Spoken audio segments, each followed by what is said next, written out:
Bien, bonjour, merci de m'accueillir, bonjour et merci aux organisateurs, merci à tout le monde de m'accueillir aujourd'hui dans cette salle pour vous parler de l'écosystème des technologies du vocal. Donc, bonjour.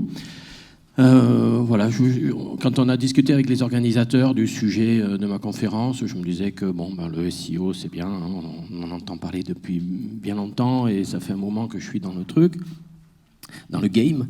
Et je me disais que comme le vocal, c'est quelque chose que je suis depuis un peu plus de 2-3 ans maintenant, je me disais que c'était peut-être pas mal d'essayer de prendre un peu de recul sur ce qu'est le vocal aujourd'hui, et puis essayer de comprendre comment tout ça fonctionne, parce qu'on va voir que c'est pas si évident que ça, le monde du vocal.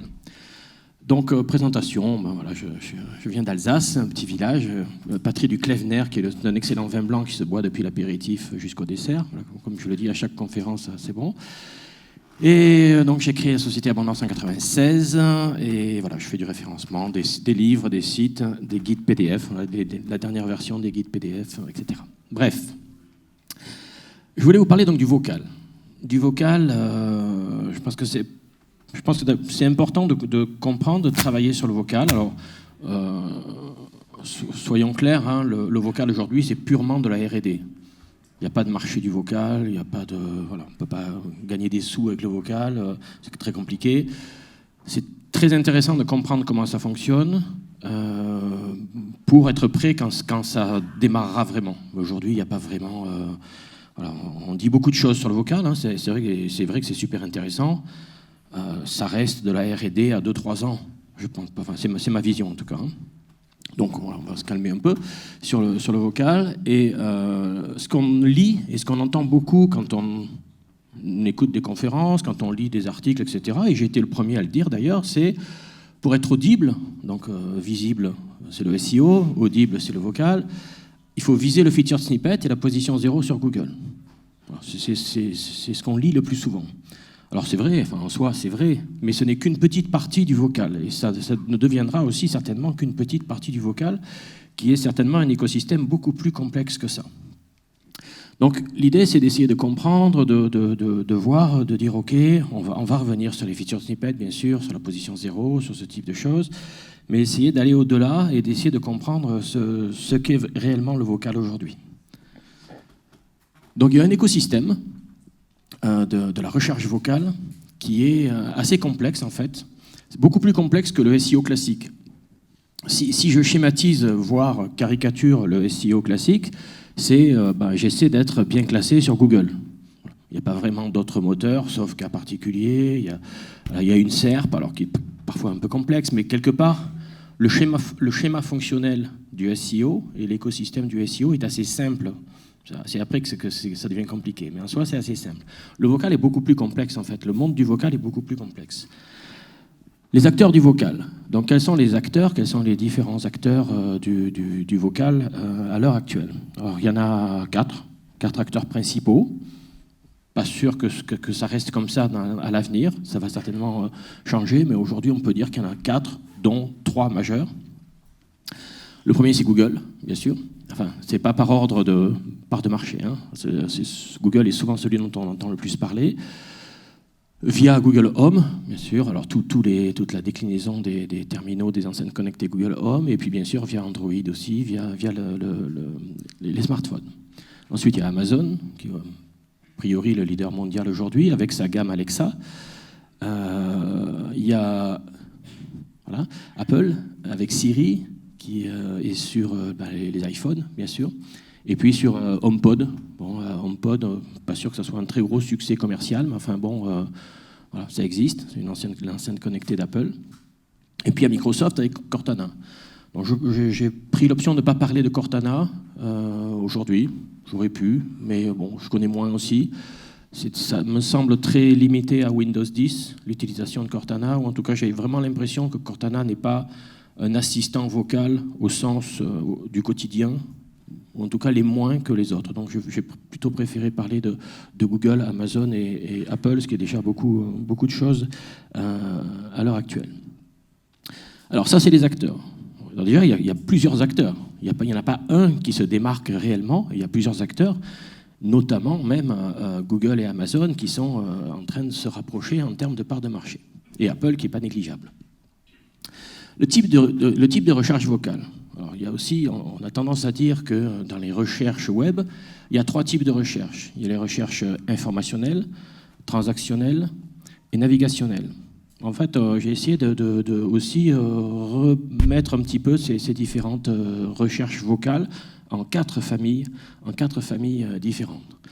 Les premières, c'est les recherches informationnelles. On va poser une question de type encyclopédique à un assistant vocal. Alors, par exemple, pourquoi le drapeau suisse est-il carré ? Quel âge a Justin Trudeau ? Qu'est-ce qu'un CDN ? Quelle est la hauteur de la tour Eiffel ? Voilà. C'est en fait le type de questions pour lesquelles on aura souvent la réponse sur Wikipédia, notamment. Alors ce type de requête va se traiter d'une certaine façon. Deuxième type, les transactionnels. Donc là, il y a une vocation marchande. Je veux commander des bâtonnets Dentastix pour mon chien. Je veux louer une voiture. Je veux commander, ou est-ce que j'ai commandé le dernier prix Goncourt, où en est ma commande? J'ai faim, je veux commander c'est l'heure, je veux commander une pizza 4 fromages. Voilà. Donc il y a vraiment une notion d'achat derrière. Et ça va se traiter complètement différemment en vocal. Navigationnel, je remets juste l'heure, voilà, pour pas trop dépasser. Voilà. Navigationnel, sur le web classique, c'est plutôt je cherche l'adresse d'un site, par exemple. En vocal, je vais plutôt classer ça sur des recherches géolocalisées. Je cherche une station-service, je cherche un restaurant, je cherche un hôtel, je veux un billet de train. Voilà. En fait, il y a une notion de déplacement ou une notion de géolocalisation derrière. Là encore, on va voir que c'est traité complètement différemment en vocal à l'heure actuelle. Quatrième type de requête vocale, opérationnelle. Les opérationnels, alors ça c'est vraiment typiquement vocal, c'est par exemple la domotique. Alexa, est-ce que tu peux baisser le chauffage de la maison? Ou on est dans sa voiture, et je ne sais pas si vous avez vu les dernières publicités pour les voitures plutôt allemandes, les grosses cylindrées allemandes dernièrement, c'est tout sur le vocal.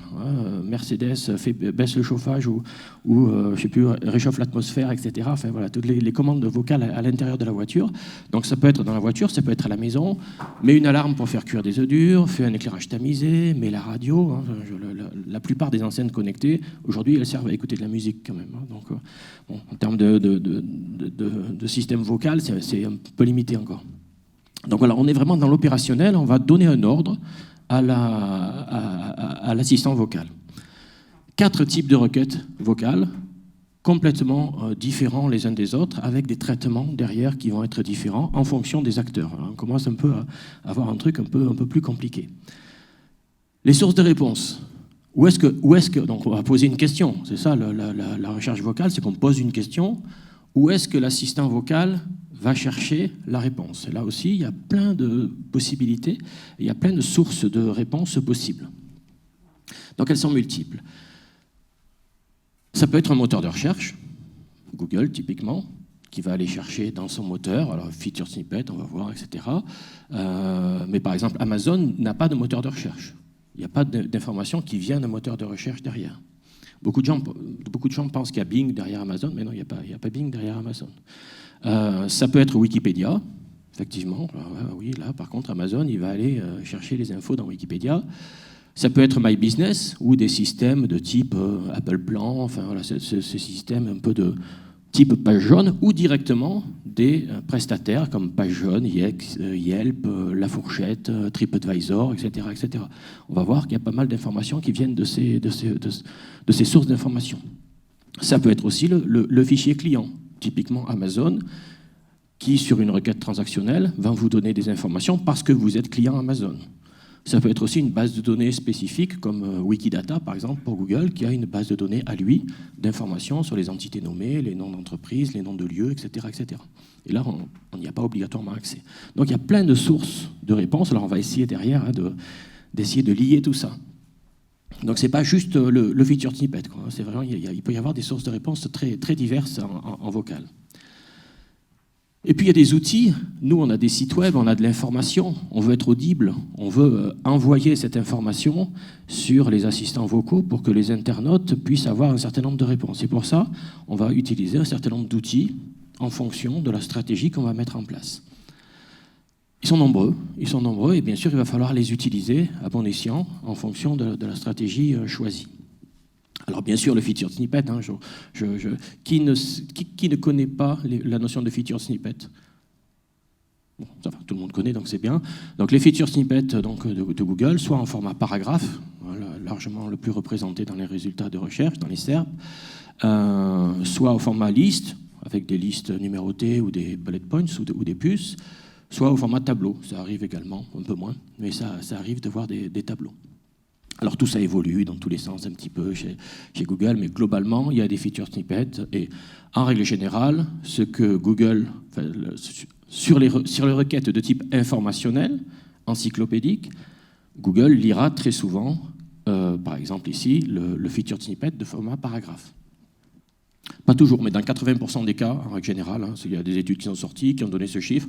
Mes propres études montrent effectivement ce chiffre également, de 80% des résultats de type, des requêtes, sur des requêtes de type encyclopédique, c'est le feature snippet qui est vocalisé. Donc voilà, ici par exemple, comme si je demande à l'assistant vocal de Google combien y a-t-il d'îles en Polynésie, d'ailleurs le feature snippet a changé dernièrement, donc la réponse vocale a changé dernièrement, il va lire, d'ailleurs la précédente était plus pertinente, enfin bon, donc il va lire le feature snippet. Bon. Donc il faut être en feature snippet, il faut être en position 0 sur Google, sur des requêtes informationnelles. Dans 80% des cas. Donc, comment être en feature snippet? Bon, j'en ai déjà parlé dans pas mal de conférences, donc j'en parle parce que je pense que c'est important, hein, mais voilà, on va voir aussi d'autres choses. Mais comment apparaître en feature snippet en position 0? D'abord, il faut identifier l'intention de recherche, donc la question que va poser l'internaute à l'assistant, Google pour le coup. Donc il y a des outils comme Answer the Public, 1.fr/q, PA, donc 1.fr, non pardon, j'allais dire une bêtise, il n'est pas là. Les PA, donc les People Also Ask, hein, qui sont les différentes questions qui sont posées dans les SERP de Google, etc. Donc il y a un petit peu d'outils, je pense qu'il y aura pas mal d'outils qui vont se développer à l'avenir pour essayer de comprendre l'intention de recherche. C'est plus des mots-clés, c'est plutôt des questions qui sont posées en langage naturel. Donc il y a quand même un certain nombre d'outils qui sont là. Et on va créer une page qui va répondre à cette question. Une question, une page. Et l'objectif, c'est être le meilleur que tous les autres. Donc l'idée, c'est déjà, on va taper la requête, enfin, où on va vocaliser, on regarde qui répond, qui est bien classé. Ben, il faut être meilleur que ceux qui sont actuellement classés pour répondre à l'intention de recherche de l'internaute. Donc, ce qui veut dire un vrai travail rédactionnel, un vrai travail de qualité pour répondre, pour être meilleur que tous ceux qui sont en place à l'heure actuelle. On va créer donc un texte d'au moins 200 mots. Alors, clairement, on en a déjà parlé sur les conférences précédentes, mais c'est vrai que c'est un peu au kilo parfois, même si ça ne suffit pas, mais plus il y en aura, mieux ça sera. On va isoler un pavé de 250 à 350 signes qui aura vocation à apparaître dans le feature snippet au début, qui sera recopié dans la balise métadescription. Le titre, la balise H1 et la balise title reprennent la question. On va bien optimiser tout ça. On va faire des images au format 4:3 pour qu'elles soient reprises si possible dans le feature snippet. Balise schema.org, oui. Balise de données structurées, oui, pour fournir une meilleure analyse sémantique à Google. C'est pas le fait d'utiliser des balises de données structurées qui va vous faire passer en feature snippet. Google va pas dire « Ah, lui, il utilise des balises de données structurées, donc je le mets en feature snippet ». Non, c'est la balise de données structurées qui aide à l'analyse. L'analyse est meilleure, donc, quelque part, vous êtes plus à même de passer en feature snippet. Bien sûr, a priori, la balise de données structurées Speakable n'est pas encore disponible en France, en tout cas. Enfin, bien sûr qu'il faut l'intégrer, parce qu'un jour, ce sera disponible en France, donc il faut l'intégrer. Voilà, donc c'est recommandé, bien sûr, d'utiliser les balises schema.org. Un truc, d'ailleurs, que je n'ai pas dit, je crois, ça marche très, très bien de mixer du texte, de l'image et de la vidéo.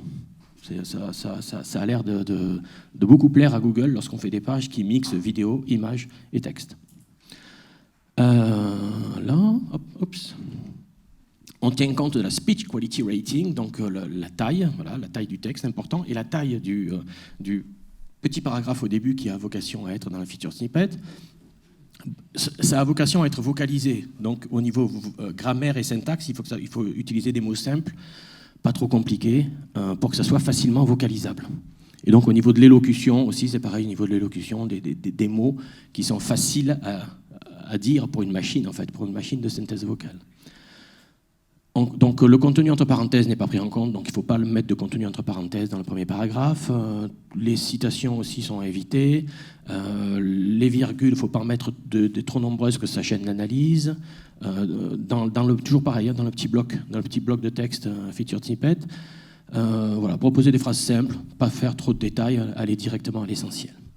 Le site, la taille du site, en nombre de pages, ça ne joue pas, a priori. Le PageRank, non. Il y a plein de feature snippets qui reprennent du contenu de sites qui n'ont pas vraiment de popularité, mais ils sont pertinents au niveau de la réponse.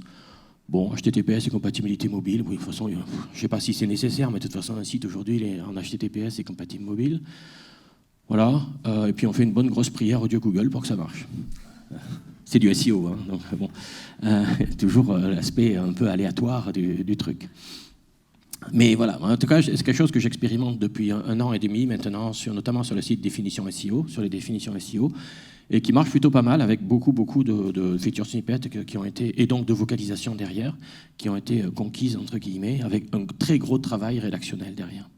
Donc ça, voilà, aujourd'hui, il ne faut pas dire qu'on maîtrise, on ne maîtrise jamais rien en SEO, mais enfin bon, il y a un peu d'ancienneté, on commence à voir à peu près comment faire. D'autres outils, les skills d'Alexa. Donc les skills d'Alexa, ce sont des applications vocales, vraiment des applications comme une app sur smartphone, sauf que c'est une application vocale et on va lancer l'application vocale sur l'enceinte Alexa. Donc il faut, voilà, j'en ai mis quelques-unes, alors je ne vois pas bien, là c'est un peu loin. Ah mais si, celle-là, voilà. Voilà. Alexa lance système solaire, Alexa lance C'est la France, Alexa lance super quiz pour voir un quiz, vrai ou faux, là c'est des jeux. Qu'est-ce qu'on a d'autre? Alexa lance France Info, Alexa ouvre Histoire du soir. Si vous avez la flemme de raconter une histoire à vos enfants le soir, il y a une app pour ça. C'est pas très cool, hein, mais enfin bon, on le dira à personne. Hein. Alexa allume la chambre. Voilà. En fait, Alexa lance une application, lance une app vocale, et puis l'app elle a été créée par vous en fait. C'est vous qui créez. Après, il faut la faire connaître, bien sûr. Hein, donc c'est pas si évident que ça. Qu'est-ce qu'il y a encore? Alors, Monoprix, alors ça c'est plutôt l'aspect transactionnel. Hein. Il n'y a pas grand-chose. Hein. Déjà, le vocal, c'est quand même de la R&D.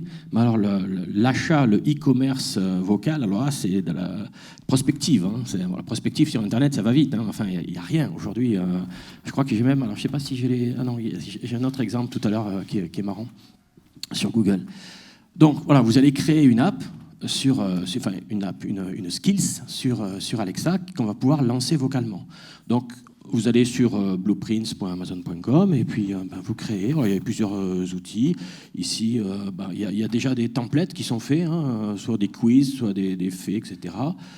Il y a la possibilité sur WordPress, si vous avez un blog par exemple, Amazon va fournir comment on appelle ça, un plugin pour vocaliser vos posts, vos posts sur WordPress. Donc ça permet d'avoir une écoute de vos contenus. Bon, c'est pas mal, donc ça c'est une façon de faire si vous êtes sur WordPress. Sinon, il y a le fait de créer des skills directement. Alors là, vous avez des outils de création de skills qui sont fournis par Alexa. Donc là, j'ai par exemple donné, je vais expliquer un exemple pour une définition. Une définition, ça se prête vraiment très bien au test sur le vocal, parce que beaucoup de gens demandent des définitions, et c'est très vocalisé, il y a beaucoup de feature snippets, etc., sur Google, etc. Donc c'est assez intéressant comme test. Alors par exemple là, je vais créer une skill Amazon qui va vocaliser lorsque je demande « donne-moi la définition du mot SEO », sur les définitions autour du SEO. Donc on va créer une invocation, une phrase qui va lancer. Donc on va indiquer avec quelle phrase on va lancer. Par exemple, Alexa lance abondance. L'intention, la question qu'on va poser derrière. Que signifie, ce qu'on appelle le slot derrière, c'est le mot. Que signifie SEO? Que signifie Googler? Que signifie, je sais pas, obfuscation, etc. Le slot, donc, c'est la variable qui sera dans l'intention. Et après, on va coder derrière. Après, il faut coder pour faire l'app. Donc voilà, donc on create a new skills. Donc on va créer, ça c'est l'outil Amazon, et on va créer une application. Alors soit on part custom, soit c'est hébergé chez vous, soit c'est hébergé chez Amazon, etc. Bon, il y a plusieurs choix. On choisit la langue. Là, on va définir l'iterance. Donc, donne-moi la définition de la phrase qu'on va, la question qu'on va poser à Alexa. Donc ici, je ne sais pas si il y a une lumière. Ah oui, oui, voilà. Ici, donc, ce sont les phrases. Donne-moi la définition de, et le slot. Donne la définition de. Peux-tu définir qu'est-ce que signifie, qu'est-ce que slot, etc. Donc, on va lister un certain nombre de formes de questions que l'internaute va poser à l'assistant vocal. Ensuite, on va définir les slots. Alors, qu'est-ce que indexation, qu'est-ce que obfuscation, qu'est-ce que crawl budget, qu'est-ce que AEO, qu'est-ce que clocking, qu'est-ce que ranking, etc. On va définir les différents slots, les différentes variables, et ensuite, on va coder. Et derrière, à gauche, à droite, on a le codage, et à gauche, on a la possibilité de tester le dialogue entre l'application et l'internaute. Voilà, quelques slide pour montrer, en fait, c'est vraiment une création d'application pas à pas. Alors ça ne se fait pas tout seul, pour tout dire. Enfin, une fois qu'on en a fait une, je pense que tout est beaucoup plus simple derrière. Voilà, il faut un peu coder, il faut faire un certain nombre de choses, mais ça se crée, voilà. Ça se crée, c'est pas super compliqué non plus. Et vous avez votre application qui est créée. Après, il faut la faire connaître, comme je le disais. Il y a des solutions de paiement, alors pour l'avenir, Amazon propose des solutions de paiement aussi. On verra ce que ça donnera. Je n'ai pas trouvé une seule app avec solution de paiement intégrée. Enfin, ça existe, il y a la possibilité. Il y a une autre façon aussi de travailler chez Amazon. On a vu WordPress, on a vu le fait de créer une app, une skills. Il y a aussi les requêtes transactionnelles si vous êtes un client Amazon. Et ça, c'est quelque chose que je fais assez souvent sur mon enceinte Amazon. C'est si je suis client Amazon. On va regarder ici, par exemple. Je sais pas, vous avez peut-être un chien, vous avez peut-être des Dentastix, c'est des petits bâtonnets pour nettoyer les dents des chiens. Alors, quand mon chien il aime bien ça, parce que je lui donne ça le soir après les croquettes. Donc, c'est une commande récurrente. Donc, tous les X semaines ou mois, en fonction de l'appétit de mon chien, je lui achète des Dentastix. Et en fait, Alexa, je vais lui demander acheter Dentastix. Comme je suis répertorié chez Alexa, puisque j'ai donné mes coordonnées à Amazon, donc à Alexa, il va me dire, OK, selon votre historique de commande, j'ai trouvé Dentastix à tel prix. Est-ce que vous voulez l'acheter? Oui. Ce qui veut dire que si vous vendez des produits, il faut être sur Amazon. Si votre cible elle est sur Alexa, il n'y a pas d'autre choix que d'être sur Amazon aujourd'hui. Et donc, essayez d'être... Donc là, on est clairement sur un achat récurrent. Si on n'est pas sur un achat récurrent, par exemple, je veux acheter Un avion sans aile, le livre Un avion sans aile de Michel Bussy. Alexa va vous dire, OK, le premier résultat sur Amazon est Un avion sans aile chez l'éditeur, je sais pas, livre de poche, etc. Voulez-vous l'acheter? Non. Ah, le deuxième résultat est, voulez-vous l'acheter, etc. Ça peut durer longtemps, c'est assez, mais enfin, c'est quand même assez conversationnel, déjà ça. Voulez-vous l'acheter? Oui, on l'achète et la commande est passée. Donc ça, c'est... mais là, encore une fois, on est chez Amazon et la plupart du temps chez Amazon Prime, d'ailleurs. Donc ça veut dire que si on veut vendre, si on veut avoir une visibilité, une audibilité sur Alexa, il faut vendre ses produits et il faut être audible aussi sur Alexa. Donc, il faut être la plupart du temps en Amazon Choice. La fiche produit, c'est un peu les critères de pertinence que j'ai pu trouver dans la littérature pour être audible. Pas facile de faire des tests à ce niveau-là, parce que moi, je vois rien. Moi, je suis couillon, moi, je vois rien du tout. Mais voilà, la qualité de la fiche produit, est-ce que le titre, bien sûr, du produit, le nom du produit, est-ce qu'il y a des listes à puces, des descriptions, les mots-clés qu'on va rajouter, les données structurées, etc. Est-ce qu'il y a des avis positifs? Est-ce que le produit est souvent disponible et pas tout le temps en rupture de stock? Le prix, le volume de vente, la vitesse de livraison, les images, la qualité, le nombre, est-ce que c'est zoomable, le taux de retour, et est-ce que c'est disponible sur Prime? Voilà, tout ça va faire en sorte que vous êtes sur Amazon Choice et que vous serez proposé plutôt en premier dans les résultats vocaux. Donc c'est aussi beaucoup de travail.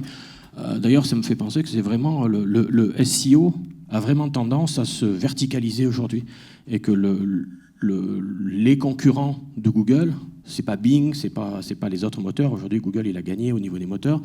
Les concurrents de Google, c'est plutôt Amazon, c'est plutôt TripAdvisor, c'est plutôt Booking.com, c'est plutôt la fourchette, c'est plutôt tous ces outils en fait sur lesquels on va aller directement. Moi, quand je cherche un hôtel, je vais sur Booking, je passe plus par Google. C'est pour ça aussi que Google met en avant ses recherches verticales, parce qu'il veut aussi, il le voit bien que ses prochains concurrents, c'est cette verticalisation des recherches.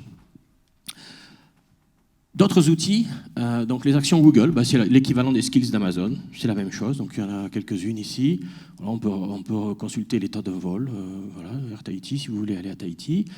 Oui SNCF, oui.SNCF, Transport à Paris, Flixbus, etc. Oui.SNCF, on a quelques informations. C'est assez décevant quand même, les actions, souvent. Alors, je crois qu'il y en a une qui est... il y a Leclerc, les listes de courses, ça va pas très loin. Et il y a Lamborghini. On va commander une Lamborghini vocalement, bien sûr, c'est normal. En fait, c'est juste pour avoir la liste des concessionnaires le plus proche, etc. Bon. En fait, on voit un certain nombre de choses. On va sur l'application. Ça ne va pas toujours très très loin, ces applications, mais parce qu'il n'y a pas beaucoup de demandes non plus de la part de l'internaute. Donc, tous ces gens-là, ils font des actions Google, ils font des skills Amazon, c'est la même chose, en gros. C'est plus de la R&D pour essayer de comprendre comment ça fonctionne. Mais il faut y aller, parce qu'on l'a vu, ça ne se fait pas tout seul quand même. Donc, il faut essayer de bien comprendre comment tout ça marche. Voilà, les actions Google, la Fnac. La Fnac, on commande rien quand j'ai testé en tout cas, on commandait rien sur toutes ces applis. C'est pour avoir des informations très très classiques en fait. Et puis il y a Apple HomeKit aussi, Apple HomeKit qui est un ensemble de fonctionnalités pour les gens qui font de la domotique. Donc ici, les téléviseurs, lumière, interrupteurs, voilà, tout ce qui est domotique, Apple va fournir un kit de développement, une espèce de SDK ou de KPI, de kit en fait, d'API, voilà, pour adapter les produits à la domotique. Donc ça en fait des choses, tout ça. Bon, comment ça marche? Voilà, tout ça, comment on fait? Il y a des acteurs, il y a des outils, il y a des types de requêtes, etc. Donc l'idée, c'est il y a des gens qui utilisent des assistants vocaux, qui ont une intention de recherche et qui vont donner cette intention de recherche vocalement à des terminaux. Vous avez des informations et vous voulez les transmettre. Avec ces outils, il va falloir les transmettre via les assistants vocaux. Alors ça a l'air tout bête, mais c'est pas si évident que ça. Et tout va dépendre en fait du type de question visée. Les requêtes informationnelles. Donc Google, sur Google, ça va être le featured snippet, clairement. Donc si votre site, en fait, si vous avez votre cible, c'est vraiment les gens qui demandent, qui posent des questions de type informationnel, sur Google, ça va être le featured snippet et Wikipédia. Parce qu'en règle générale, ça passe vraiment par là. Si vous êtes sur Amazon, il va falloir viser Wikipédia. Amazon n'est pas très bon en requête informationnelle. Mais bon, voilà, il y a du Wikipédia, en règle générale. Sinon, il faut être partenaire Amazon, alors ça va être compliqué pour fournir des infos, ou des skills. Des skills, mais après, il faudra effectivement faire connaître votre skills pour être présent sur Amazon. C'est clair que les requêtes informationnelles, elles ne sont pas très bien traitées sur Amazon. Il y a vraiment beaucoup de réponses négatives lorsqu'on pose ce type de requête sur Amazon. Pardon. Et sur Siri, ce sera soit du Wikipédia, soit sur le téléphone, soit sur le Mac, soit sur le téléphone, soit sur le Mac, on aura une liste de résultats qui viennent de Google, en fait. Apple utilisait Bing à l'époque, et puis aujourd'hui, il est passé sur Google depuis quelques temps. Donc, il y aura une liste de résultats, donc ce sera du SEO classique, en fait. Ça deviendra du SEO classique. Bon, clairement, et de loin, le meilleur en requête informationnelle, aujourd'hui, c'est Google. Les requêtes transactionnelles d'achat, alors là, si on vise Google, on va faire une action où on va passer parce qu'il y a pas mal de résultats géolocalisés aussi, via Google Maps et My Business. Donc ça peut être intéressant en fonction de si on a une activité géolocalisée, ça peut être intéressant d'être bien présent sur Google My Business. Sur Amazon, requête transactionnelle sur Amazon égale Amazon. Il n'y a pas d'autre choix. Hein. Le système devient fermé, se ferme. Donc soit vous êtes présent sur Amazon, vous vendez vos produits sur Amazon et vous essayez d'être en Amazon Choice, soit vous faites une skills Amazon éventuellement. Soit les deux, tout à fait possible, c'est tout à fait complémentaire. Sur Siri, ce sera plutôt Apple Plan qui sera utilisé. Et au-delà d'Apple Plan, ce sera des résultats qui seront issus de Google sur Siri et sur les terminaux Apple. Les navigationnels, alors ça se complique. Donc tout ce qui est, je cherche un resto, je cherche un hôtel, je cherche, etc. Sur Google, ça va être les actions Google. Vous pouvez faire une action Google, soit My Business qui est fait pour ça sur Google. Donc c'est logique.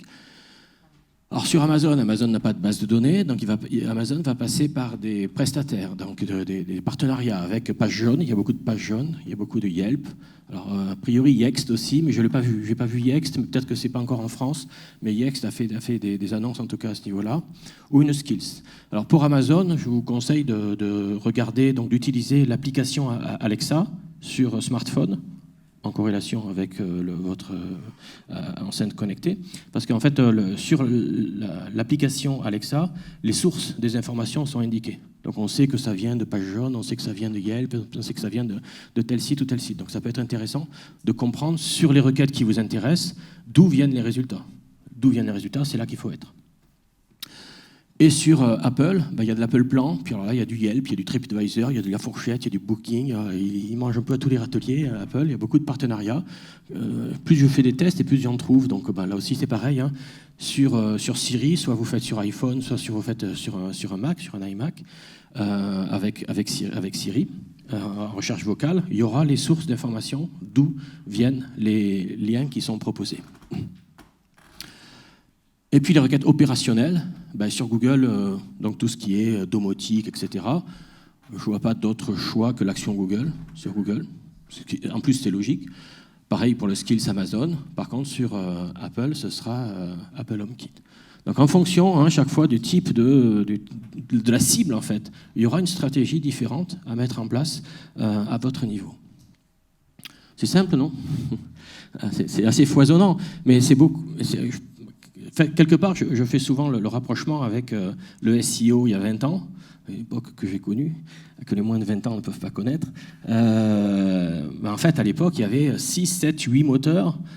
C'était compliqué, il y avait plein de... parfois, on faisait une page pour Excite, une page pour Lycos, une page pour Webcrawler. Voilà, aujourd'hui, c'est pareil. Pour le vocal, on en est là. Le marché, c'est pas encore resserré. Donc, on est obligé de chercher un petit peu dans tous les sens. Donc, il faut avant tout bien définir l'intention de recherche vocale de l'utilisateur. Qui est votre persona? Qui est votre cible? Et quelle est la recherche vocale de ce persona? Quelle est la recherche vocale de cette cible? Et en fonction de ça, mettre en place la stratégie qui va bien. Donc, on va définir les sources de réponse. Une fois qu'on a les questions, on va définir les sources de réponse, les outils, etc., en fonction des assistants vocaux. Il n'y a pas vraiment d'autres solutions. Ou alors on fait des choix, bien sûr. Alors, quelques exemples. On a un site de contenu. Vous avez un site de contenu. Donc, où est-ce qu'il faut aller? Le site de contenu, il va aller vers les featured snippets, vers Wikipédia et vers, par exemple, une skill Amazon. Et avec ça, on a une bonne vision. On peut faire d'autres choses, bien sûr, mais avec ça, on a déjà une bonne couverture du spectre de la recherche vocale telle qu'elle est actuellement, telle qu'elle se présente actuellement. Vous avez un site e-commerce. Voilà, vous avez un peu plus de temps pour le vocal, parce que là, il ne se passe rien aujourd'hui, clairement. Mais enfin bon, il n'y a pas de raison que ça n'arrive pas, donc ça va arriver. Donc, du My Business, alors bien sûr de l'Amazon, vendre ses produits sur Amazon, des skills Amazon, des actions Google ou Apple Plan. Et là, on couvre le spectre de la plupart des requêtes vocales. Un site local, vous avez un restaurant, vous avez un hôtel, donc vous avez une zone de chalandise qui est proche et locale, donc avec une géolocalisation proche. Alors là, il y a plus de choses.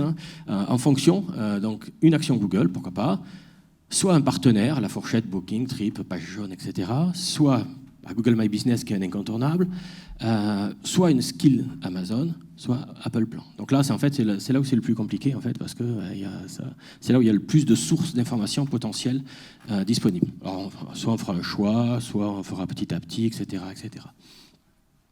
Et un constructeur domotique, donc si vous êtes par exemple fabricant d'ampoules ou d'interrupteurs, etc., bon, ben là, il n'y a pas d'autre choix. Celui-là, il est simple. Hein.